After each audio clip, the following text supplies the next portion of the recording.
대종경 수필법문 제13 교단품 1-157 교단품 10장 우리는 고혈마가 되지 말자.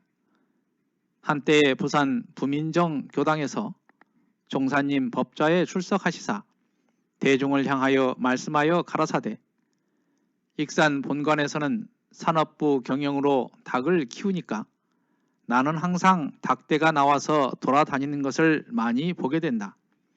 그래서 어떤 때에는 유심히 그것들의 행사를 보는 바 이놈들이 사방으로 흩어져서 이리저리 쉴 새 없이 돌아다니며 발과 주둥이로 진탕이고 혹은 채전밭 할 것 없이 허적이고 찾는 것이 오직 먹을 것이다.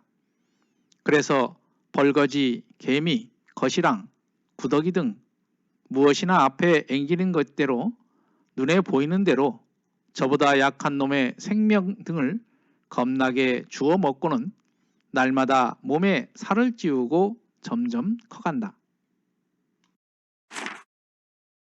그와 같이 몸에 살을 찌워 가지고는 결국 사람에게 희생을 당하는 것은 물론이요 까딱 잘못하면 저보다 힘센 놈에게 그 생명을 빼앗기고 말지만은 거기에는 꼼짝도 못하게 되지 않는가.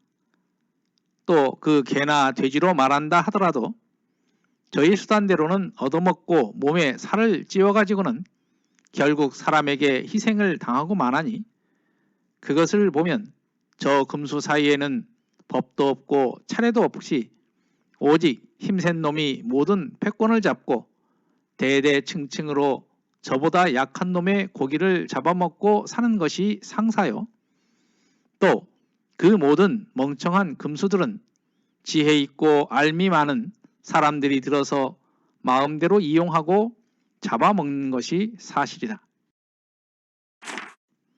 그러면 모든 금수를 이용하고 잡아먹는 사람들은 그 무엇이 들어서 잡아먹는지 아는가? 누구든지 알거든 대답하여 보라 하시었다. 그때 좌중에서 대답하되 사람은 천지가 잡아먹습니다. 혹은 귀신이 잡아먹습니다. 혹은 자기가 들어서 잡아먹습니다. 혹은 미균이 잡아먹습니다. 혹은 제 마음이 들어서 잡아먹습니다. 라고 하였다. 그때 종사주께옵서는 여러 사람의 말을 일일이 청취하옵시고 말씀하여 가라사대 사람을 잡아먹는 것은 천지도 아니요 귀신도 아니요 미균도 아니요 오직 같은 사람이 들어서 잡아먹는 것이니라. 잡아먹는다 하니까 닭이 버러지를 잡아먹듯 개가 병아리를 잡아먹듯 그 고기까지 먹는다는 것이 아니라 곧 약하고 어리석은 사람의 피와 땀으로 번 재물을 강하고 알미 많은 사람이 빼앗아 먹거나 둘러먹고 제 몸에 살찌우는 것을 이름이니 사람이 피와 땀을 흘리며 죽도록 벌은 재물을 무단히 빼앗아 먹는 것이 사람을 잡아먹는 것이 아니고 그 무엇인가. 다시 말하면 저 사람을 해하에다가 자기의 이익을 도모하고 저는 편안히 앉아서 남에게 의뢰생활을 하는 것은 고혈마라고도 할 것이요 사람을 잡아먹는 사람이라고도 할 것이니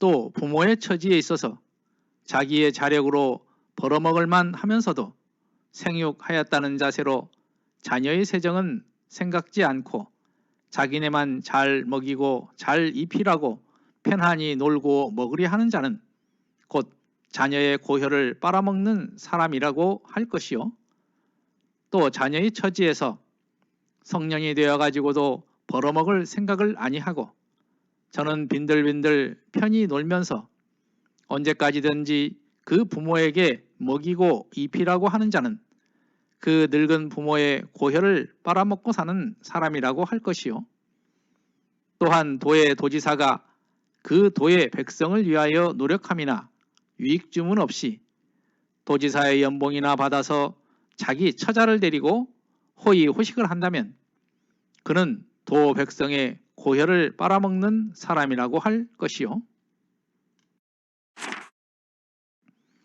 그 외에도 도 군수나 면장이나 각자의 의무와 책임은 지키지 못하고 자기 월급이나 받아서 사복을 채운다면 그는 그 군민과 면민의 고혈을 빨아먹는 사람이라 할 것이다.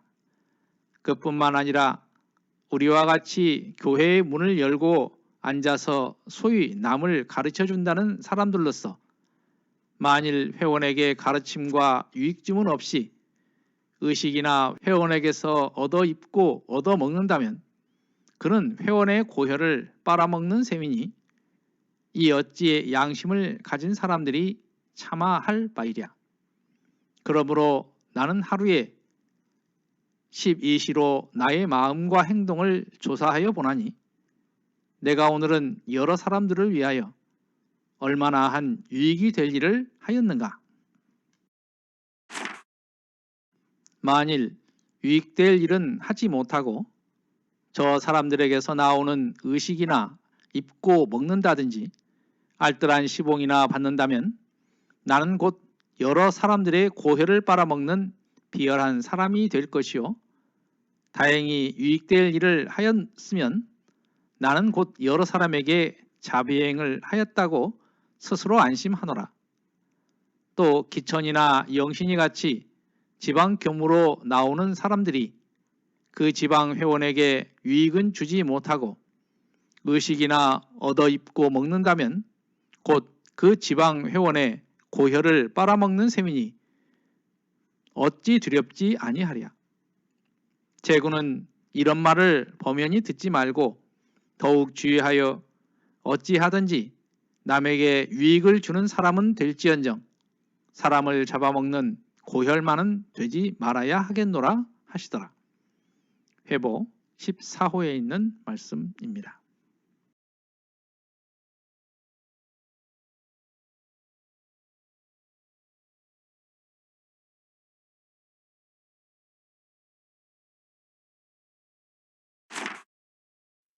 (1-157은) 교단품 10장 우리는 고혈마가 되지 말자는 내용입니다. 여기에 부민정 교당은 부민이라는 것은 일제강점기 당시 행정단위인 부구역에 있는 사람이다 이런 뜻입니다. 그러니까 부산 부가 될 것입니다. 부민정 교당이라고 하면 현 남부민 교당이 아닌가 생각해 봅니다. 대동사님께서 닭에 관해서 이렇게 말씀을 하셨습니다. 내용을 보면 세세하고 구체적이십니다. 그래서 그 말씀을 듣다 보면 직접 닭의 행동을 보는 것 같이 생생하게 말씀을 하십니다. 아마 그때 당시에 제자들을 모두들 집중해서 들었을 것 같습니다. 여러 가지 쭉 말씀을 하셨는데요. 이건 바로 약육강식의 세계를 말씀하신 것 같습니다. 약육강식이라는 것은 강한 자가 약한 자를 지배한다는 말입니다. 현재 지구상에서 약육강식의 최강자는 인간이 아닌가 생각을 해봅니다. 생태계의 최상위에 속한 사람은 약육강식의 세계에서 자유로울까요? 재영생께서는 사람은 그 무엇이 들어서 잡아먹는지 아느냐? 이렇게 우리에게 묻습니다. 숲에서 동물을 만나는 것보다 사람을 만나는 것이 더 두렵다는 이야기가 있습니다. 대능사님께서도 오직 같은 사람이 들어서 잡아먹는 것이다 이렇게 말씀을 해 주십니다. 밑에 나오는 고혈마는 사람의 기름과 피를 빨아먹는 악마라는 뜻입니다. 사람들을 이용해 먹고 약탈해 가는 것을 표현한 강력한 말이라고 생각을 합니다. 이 표현을 들으며 춘향전에서 이몽룡이 변사또에게 보낸 시가 생각이 납니다. 금준 미주 천인혈 황금술통에 담긴 잘 빚은 술은 일천백성의 피요 옥반가효 만성고 옥쟁방 위에 맛 좋은 안주는 만백성의 기름이다. 고혈마라는 표현을 제대로 한 것 같습니다. 편안히 놀고 먹으려 하는 자는 이렇게 나오는데요. 캥거루족이라는 말이 있습니다. 캥거루처럼 성인이 되어서도 부모에게 의존하는 세대를 말합니다. 한때는 등골 브레이크란 말도 유행했던 적이 있습니다. 요즘은 반대로 자녀의 인기를 이용해서 돈을 버는 부모가 비난을 받는 경우도 종종 있습니다. 이런 현상을 사요 자력양성의 타력생활 조목에서 자기 이상의 생활을 하는 사람이 있으면 그에 의지하여 놀고 살자는 것, 이렇게 비판하신 내용이 있습니다. 특히 공직에 있는 사람들을 비판하셨는데 영광 근처에 고부라는 곳이 있습니다. 아시다시피 고부는 조병갑 군수의 폭정과 수탈로 동학 농민운동이 일어난 곳이기도 합니다. 또한 종교인들의 혹세무민도 고혈마라고 칭하십니다. 대종경 교단품 9장에서 대중에게 유익을 주지 못하고 무의도식하는 종교인들이 금사망보에 걸리기 쉽다, 이런 말씀을 하셨는데요. 금사망보는 뱀으로 태어나는 과보를 말합니다. 공중의 정성으로 사는 사람들, 특히 경계하시면서 이러한 사람들이 세상에 유익을 주지 못한다면 아주 큰 과보를 받게 될 것이다, 이렇게 경계를 해 주십니다. 원불교의 교역자를 전무 출신이라고 부릅니다. 그 뜻은 정신과 육신을 오로지 공중사에 힘쓰는 사람이란 뜻입니다. 그런데 세상을 위해서 노력하지 않고 개인의 욕심만 부린다면 이런 것들이 다 고혈마다, 이런 말씀을 하십니다. 참으로 무서운 말씀이 아닌가 싶습니다. 그래서 교단품 7장에서 내가 남을 위하는 전무 출신인가, 남에게 위함을 바라는 전무 출신인가 늘 반조해 보라고 크게 경계하여 말씀을 해 주셨습니다. 이상으로 대종경 수필 본문 봉독회를 마칩니다. 마음공부 잘하여서 새 세상의 주인 됩시다. 감사합니다.